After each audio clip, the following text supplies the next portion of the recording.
இந்த மாதிரி physical gold வாங்குறதா இல்ல இந்த மாதிரி கோல்டு பீஸ் வாங்குறதா அப்படிங்கிற கன்ஃபியூஷன்ல நீங்க இருந்தீங்க அப்படின்னா இந்த வீடியோல உங்க கேள்விக்கு ஒரு ப்ராப்பர் பதில நான் சொல்றேன்.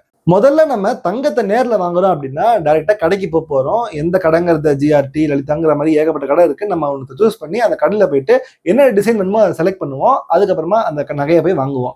நகை இல்லை, நீங்க வந்து கம்மியான காசு செலவு பண்ண போறீங்க அப்படின்னா நீங்க கோல்டு காயினாவோ பாராவோ வாங்கிடுவீங்க.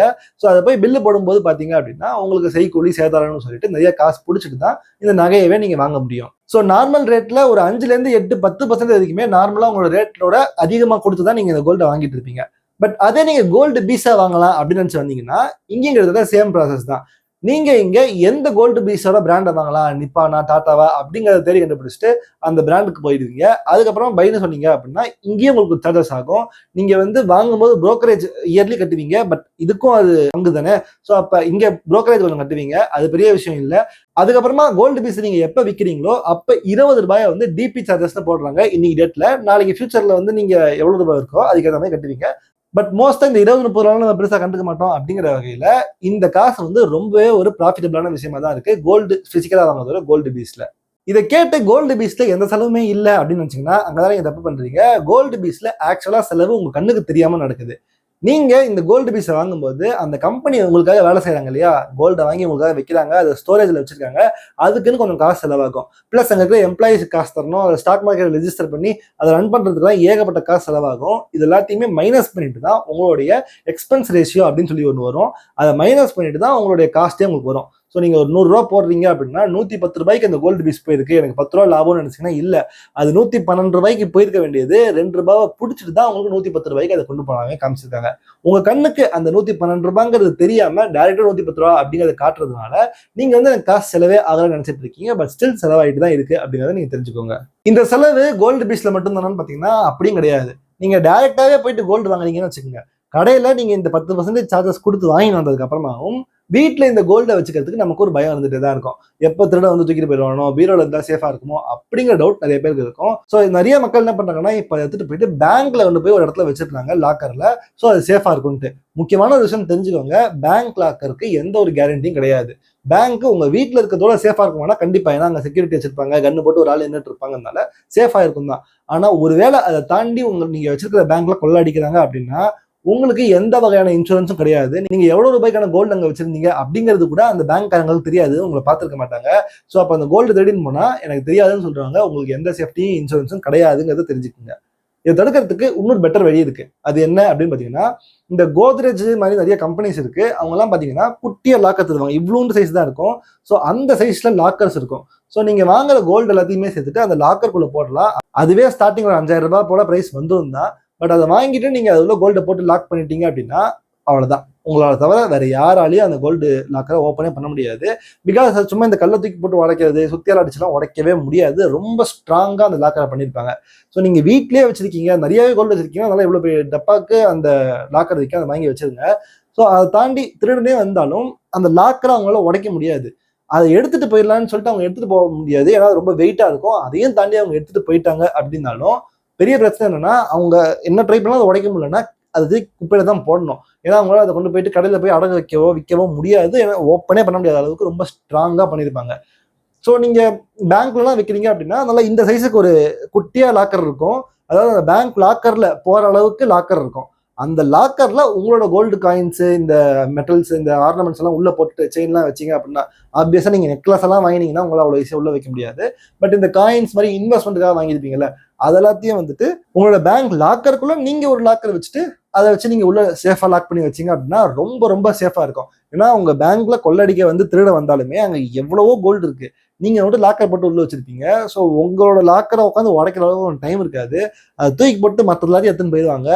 மேக்சிமம் போனால் அதை எடுத்துட்டு போகலான்னு நினைச்சாலும் உடைக்க முடியாதுன்னு தெரிஞ்சு அவங்களுக்கே தூக்கி போட்டுருவாங்க. ஸோ இது ஒரு நல்ல விஷயம். ஆனா இங்க 2 பிரச்சனை இருக்கு. ஒன்னு, கவர்மெண்டே சில நேரத்துல கோல்டெல்லாம் நீங்க வச்சக்கூடாது, திருப்பி கொடுத்துன்னு வாங்கிப்பாங்க. இது ஆல்ரெடி அமெரிக்காலே நடந்திருக்கு.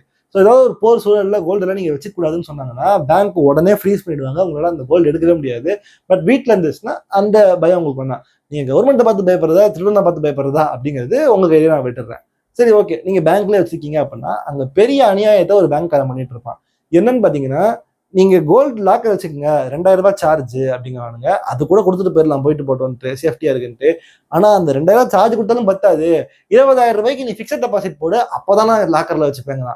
இது என்னடா நூதன திருட்டா இருக்கு, நான் பிக்சட் டெபாசிட்டும் போடுறேன், சார்ஜும் கட்டுறேன், எல்லாத்துக்கும் மேல அந்த 20,000 ரூபாய் போட்டா எனக்கு அதுல இருந்து வர இன்ட்ரெஸ்டே 1000 ரூபாய் தான் வரும், ஆனா சார்ஜ் அதோட அதிகமா இருக்கும். ஸோ இந்த மாதிரியான சூழ்நிலைகள் நிறைய பேர் இருந்துட்டு இருப்பீங்க.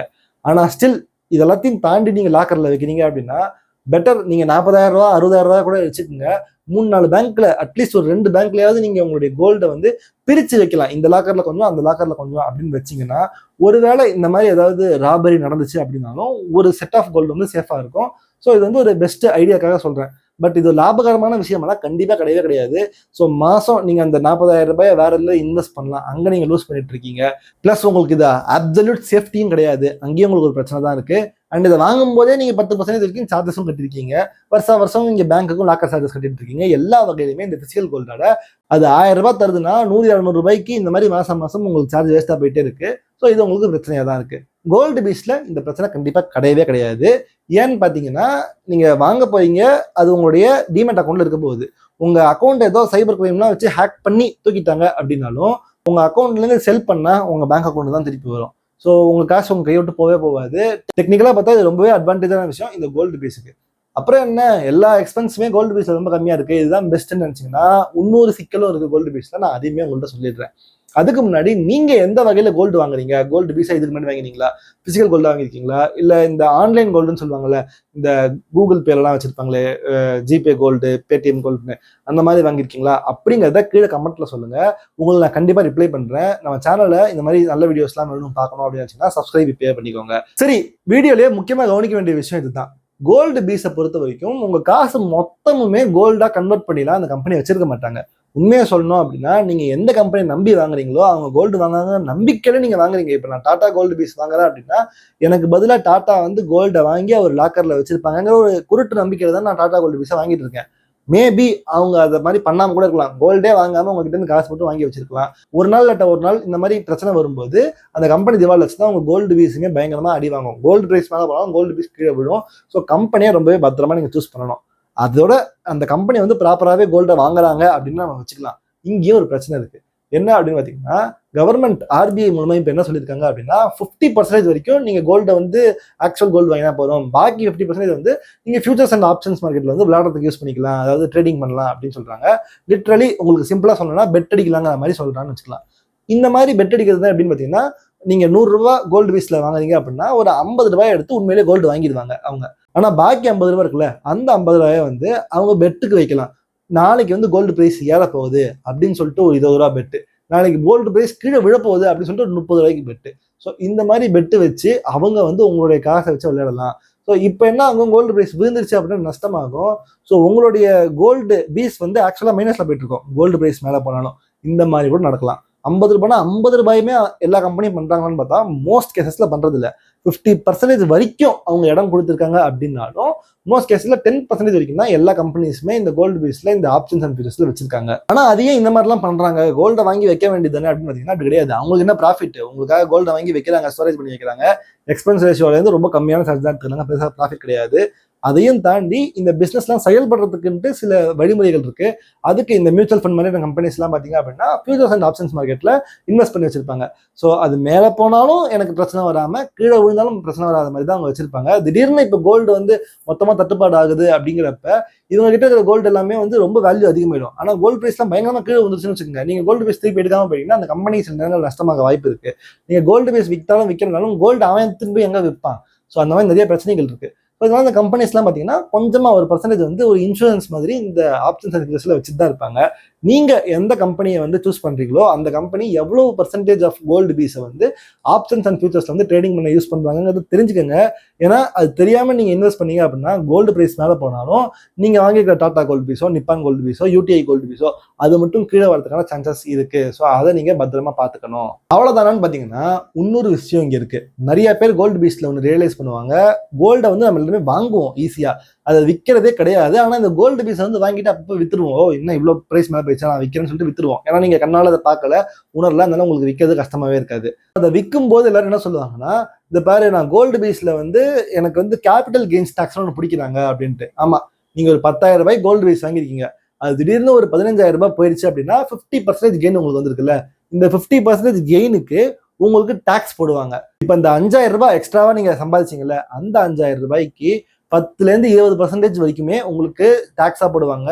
நீங்க வந்து ஷார்ட் டேர்ம் கேபிட்டல் கெயின்ஸா இருந்துச்சு அப்படின்னா அதிகமாகவும், லாங் டேர்ம் கேபிட்டல் கெயின்ஸ்ங்கிறப்ப ஓரளவு கம்மியா இருக்கும். அதாவது 1 வருஷத்துக்கு மேல நீங்க வச்சிருந்தீங்கன்னா கம்மியா இருக்கும். ஸோ நார்மலி இந்த கேபிட்டல் கெயின்ஸை வந்து நீங்க கோல்டு பீஸ்ல கட்டுறது உங்களுக்கு ஒரு டிஸ்அட்வான்டேஜ் தான். ஆனா நீங்க வந்து நார்மல் பிசிக்கல் கோல்டுல இந்த டாக்ஸே கட்ட மாட்டீங்களா அப்படின்னு கேட்டீங்கன்னா கிடையாது. நீங்க கட்டுறீங்க, அது உங்க கண்ணுக்கு தெரியறது இல்லை. பிசிக்கல் கோல்டா விற்கும் போது நீங்க டாக்ஸை பார்க்காதது காரணம், நீங்க நிறைய பேர் வந்து பிசிக்கல் கோல்டு கொண்டு போய் வித்துருக்கவே மாட்டீங்க. நீங்க வந்து கோல்டை விற்க போகும்போது உங்கள்கிட்ட பில் இருக்காங்கிறத மோஸ்ட் ஜுவல்லர்ஸ் வந்து கேட்பாங்க. நீங்க வந்து ஒரு 5 வருஷம் முன்னாடி வாங்கியிருக்கீங்க அப்படின்னா அப்ப இவ்வளவு ரூபாய் கோல்டு ரேட் இருந்துச்சு, இன்னைக்கு இவ்வளவு ரூபாய் கோல்டு ரேட் இருக்கு, இவ்வளவு டாக்ஸ் இருக்கு, அதை நான் மைனஸ் பண்ணிருக்கேன்னு உங்களோட டாக்ஸை மைனஸ் பண்ணிட்டு தான் உங்க கையில காசா தருவாங்க. ஆனா நான் வந்து எங்க பாட்டிக்கிட்ட இருந்து வந்துச்சு, எங்க கொள்ளு பாட்டில இருந்து எங்கிட்ட இந்த கோல்டு வந்து வந்துட்டே இருக்கு அப்பெல்லாம் நிறைய பேர் சொல்லுவாங்கல்ல. அதுக்குமே கவர்மெண்ட் ஒரு லா வச்சிருக்காங்க. 2001 ஸ்டேட்டஸ் படி என்ன சொல்றாங்க அப்படின்னா, நீங்க பழைய கோல்டு வந்து உங்களுக்கு வந்திருக்கு உங்க தாத்தா பாட்டி கிட்ட இருந்து அப்படின்னா 2001 ஜனவரி 1 அன்னைக்கு கோல்டு பிரைஸ் என்னவா இருந்துச்சோ அதை வந்து நாங்க கணக்கெடுத்துப்போம். அன்னிலேருந்து இன்னி வரைக்கும் இருக்கிறது வந்து டாக்ஸா போடுவோம்னு சொல்றாங்க. அப்ப யோசிச்சு பாருங்க, அப்ப 1000 ரூபாய் அந்த மாதிரி தான் ஏதாவது கோல்டு ரேட் இருந்திருக்கும், இன்னைக்கு எவ்வளவு ரூபாய் வளர்ந்துருக்கு, அதுக்கு உங்களுக்கு டாக்ஸ் போடுவாங்க. பட் உங்களுக்கு வந்து அந்த பெரிய அமௌண்ட்டை நீங்க மோஸ்டா வித்திருக்க மாட்டீங்க. வித்தாலும் உங்களுக்கு வந்து அந்த அமௌண்ட் வந்து கம்மியாக தான் இருக்கும். ஸோ அதனால உங்களுக்கு பார்க்கும்போது பெருசாக தெரியாது. ஸோ டாக்ஸுங்கிறது பிசிக்கல் கோல்ட்லையும் போடுவாங்க. ஆக்சுவலாக போடணும், சில பேர் போடாமல் கூட பண்ணலாம். அது அவங்களுடைய லாப நஷ்டத்தை பொறுத்து இருக்கு. சில கம்பெனிஸ் போடாமல் இருக்கலாம், சில குட்டி குட்டி கம்பெனிஸ்லாம். பட் ஆக்சுவலாக டாக்ஸ் போடணுங்கிறது தான் பிசிக்கல் கோல்டுக்குமே ரூல்ஸ் சொல்லுது. ஸோ இப்போ வந்து நம்ம 2 பக்கமுமே பார்த்துட்டோம். கோல்டு பீஸ்ல என்ன நடக்குது, பிசிக்கல் கோல்டு என்ன நடக்குதுன்ட்டு. இதுல எதை வாங்குறது பெட்டர் அப்படின்னு கேட்டீங்கன்னா, எனக்கு தெரிஞ்சு மோஸ்ட் கேசஸ்ல வந்து கோல்டு பீஸ் வாங்குறது தான் பெட்டர். ஏன்னா உங்களுக்கு எல்லா வகையிலுமே இது அட்வான்டேஜா இருக்கு. ஒரே ஒரு பிரச்சனை என்னன்னா, அந்த ஆப்ஷன்ஸ் ட்ரேடிங்ல வந்து அவங்க ஏதாவது தேவையில்லாம அந்த பிசினஸ் பண்ணிட்டு உங்களோட கோல்டு வந்து நஷ்டம் வந்துருமோ அப்படிங்கிறது தான். அதுக்கு நீங்க நிறைய ரிசர்ச் பண்ணிட்டு ப்ராப்பரா நல்ல பிராண்ட்ல போய் வாங்கினீங்க அப்படின்னா உங்களுக்கு அந்த அளவுக்கு கோல்டு பீஸ்ல ப்ராப்ளம் வராம தான் இருக்கும். பட் ஸ்டில் எனக்கு வந்து இந்த மாதிரி என்னோட காசை வச்சு இந்த மாதிரிலாம் பண்ணக்கூடாதுன்னு நீங்க நினைச்சீங்கன்னா, எனக்கு வந்து ஆன்லைன்ல இருக்கிற கோல்டு மேல அந்த கம்பெனி மேல நம்பிக்கை இல்லைன்னு நினைச்சீங்கனாலோ, அந்த மாதிரி நினைச்சீங்க அப்படின்னா கோல்டை பிசிக்கலா வாங்கிட்டு வர்றது உங்களுக்கு மட்டும் வேணா நார்மலா இருக்கும். மற்றவங்கள ப்ராஃபிட்டா ஆன் பேப்பர்ல பாத்தீங்கன்னா கோல்டு பீஸ் வாங்குறது தான் பெட்டர். பட் சேஃப்டியா பாத்தீங்க அப்படின்னா, நீங்க எனக்கு வந்து ப்ராஃபிட்டோட நான் பல வருஷத்துக்கு வச்சுக்க போறேன், அதை விற்கணும், இன்வெஸ்ட்மெண்ட்டுக்காக வாங்கியிருக்கேன், ஆனா அதை நான் விற்கணும் கூட நினைக்க மாட்டேன், என் பையன் என் பேரனுக்கு வந்து நான் அதை கொடுக்க போறேன் அப்படின்னு நினைச்சீங்கன்னா கோல்டு பீஸா வைக்காதீங்க. ஏன்னா கோல்டு பீஸ் எப்ப கேன்சல் பண்ணுவான், அந்த கம்பெனி எவ்வளவு வருஷம் இருக்கும், உங்க பேரன் வரும்போது உங்களுக்கு இப்ப 25 வயசு இருக்கும், நீங்க 80 வயசு ஆகும்போது அந்த கம்பெனி இருக்குமானே உங்களுக்கு தெரியாது. ஆனா பிசிக்கல் கோல்டா வாங்கினா அந்த கோல்டு உங்க வீட்டுல இருக்கும், நீங்க உயிரோட இருக்கிற வரைக்கும். ஸோ அப்ப அந்த மாதிரியான நேரத்துல நீங்க பிசிக்கல் கோல்டாவே வாங்குங்க. உங்களோட பசங்களுக்கு கல்யாணத்துக்கு சேர்த்து வைக்கிறதெல்லாம் வந்து கோல்டு பீஸா சேர்த்து வச்சுட்டு நீங்க டேரக்டா நகையா அதை போடும்போது கோல்டு பீஸை வித்துட்டு நீங்க நகையா வாங்குறது உங்களுக்கு ஈஸியா இருக்கும். ஸோ இது வந்து ஒருத்தருக்கும் மாறும். பட் மோஸ்ட் கேசஸ்ல கோல்டு பீஸ் தான் வந்து ஒரு ப்ராப்பரான ஆன்சரா நான் பாக்குறேன். நீங்க எதுலெல்லாம் கோல்டு வாங்கிட்டு இருக்கீங்க நான் சொன்ன மாதிரி கீழே கமெண்ட் பண்ணுங்க. வீடியோ பிடிச்சுன்னா லைக் பண்ணிட்டு நம்ம சேனல்ல பாருங்க. சரி, கோல்டு பீஸ் தான் பெஸ்ட்னு தெரிஞ்சு போச்சு. கோல்டு பீஸ்ல நான் எதை சூஸ் பண்றது, டாடா கோல்டு பீஸா, நிப்பான் கோல்டு பீஸா அப்படிங்கிற கன்ஃபியூஷன் இருந்தீங்கன்னா இந்த வீடியோ செக் பண்ணி பாருங்க. விக்னேஷ்.